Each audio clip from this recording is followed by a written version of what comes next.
Retro Maniacs EP back with Extra Innings. I'm gonna do something a little bit different today.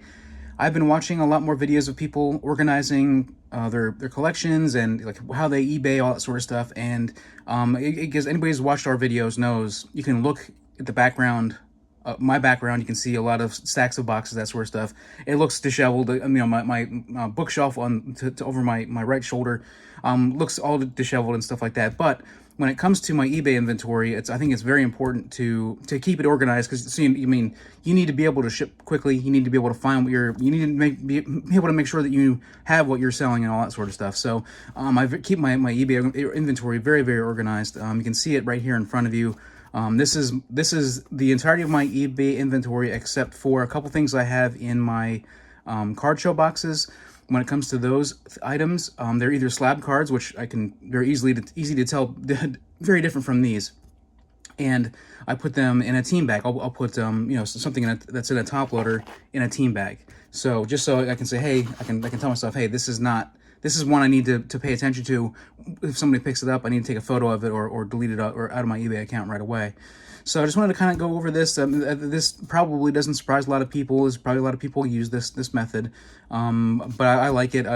Back in 2012, when I was selling, I was using more of the cheese boxes, which I liked, and I had 10 cheese boxes. Where right now I think I'm at 1,400 items in my eBay store, and other than again those slab cards and a couple other cards that are in my card show boxes, everything fits in this 3-row box. And eventually when I need another 3-row box, because I've been listing about 30 to 40 cards a day. I'm trying to build that up, trying to build up sales. That more accessing your eBay page and action on your eBay page, whether you're changing the advertising, the promotion levels, or doing all sorts of things. All that helps with the algorithm. Just showing that you're active with your account really makes a big deal. So I'm just going to show you a little bit here how I organize everything first off, and then I'm going to show you how I have this miscellaneous thing here, which as I put new stuff in, I will put the new stuff in the miscellaneous, and then eventually, after I get so many of a certain set or something like that, or a player, you can see here the cheater one, then I'll start putting them in, a little more organized. You can see here the football is a little, there's no football sets in here, so my second box might end up being football. My football is just all one big stack right here. You can see I got, I sold all my hockey, there's only a couple in there, and all my non-sports, there's only a couple in there. And you can see here there's a little bit of a basketball stack. So maybe the second box is basketball and football together. Maybe I put the non-sports and hockey there too. But anyhow, of course, most of my collection is baseball. Not surprising there. These Ginters are ones that I had to pull. I had a variation listing for it, and there were too many of them that were listed that I didn't actually have, so I just pulled the whole listing, and I still haven't got them relisted yet.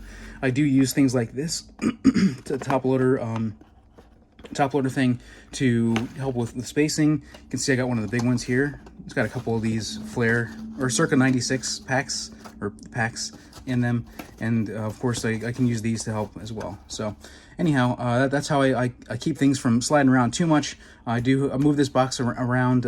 It's one of the nice things about having this as opposed to all those cheese boxes is there were so many of them. They had to have a place that was constantly there. Where this I can move around if I need to.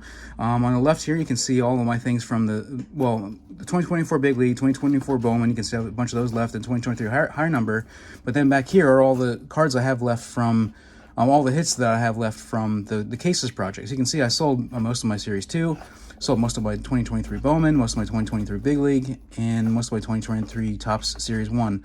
Just a few things left there. Lots of Bowman left. Haven't sold a ton of that, but then again, I didn't get anything great from that. But I did list all of the prospects, Chrome prospects, and any of the refractors and stuff like that I got on my blaster boxes. Again, I didn't buy nearly as much this year as I did last year. I bought three jumbos last year. So yeah, I talked about football. I talked about this miscellaneous list. What I did was, before I started recording, I pulled a couple cards out of here. I know that I was getting to the point where I had a handful. I probably have a couple more in there that I should probably start creating these individual things for. But here are a few other sets. You can see 2012 Finest. There's a Peyton Manning group. Autos, Sport Kings from 2022. Sport Kings from 2024, and then the Star Wars playing cards, which you can see those there. So anyhow, yeah, back here, these are just stuff I've been from some of the lots I've been ordering. 2002, 2009, 2003 tops. Eventually I have to put these in order, in some sort of order. I was just, as I'm making them, I'm just putting them in there, and I try to put them after, here's a Deion Sanders group. Try to put them after the players. So there we go. This will be the, it's all Griffies, so I'm gonna put my new ones there. I'm gonna show you what I do to create these new ones.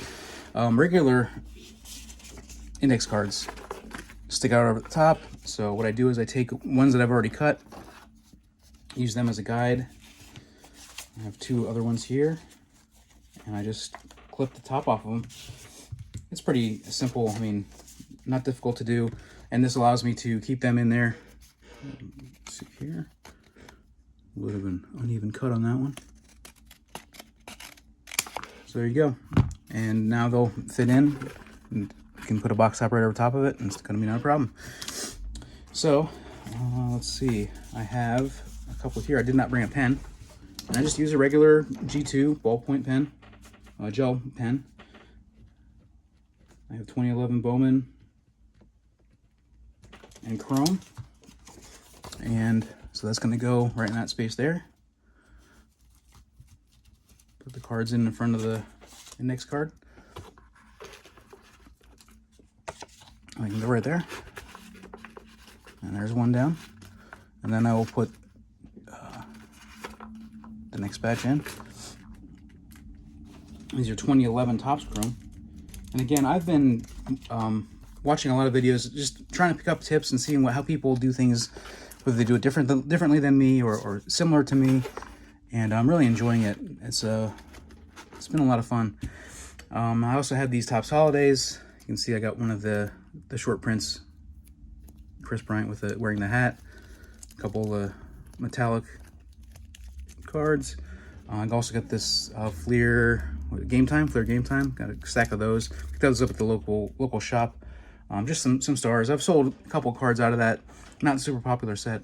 I guess that's it. I guess if you have any, how do you organize cards? Is this similar to how you organize cards for your eBay store and or your collection?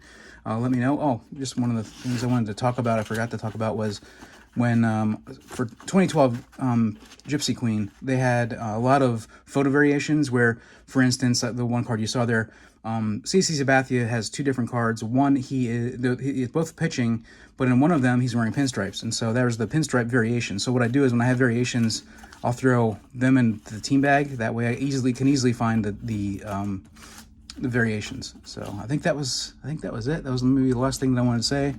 There's some Sage Autos. I'm almost out of those. Sage Autos from back in 2021. Yeah, I guess that's it. Have a great day.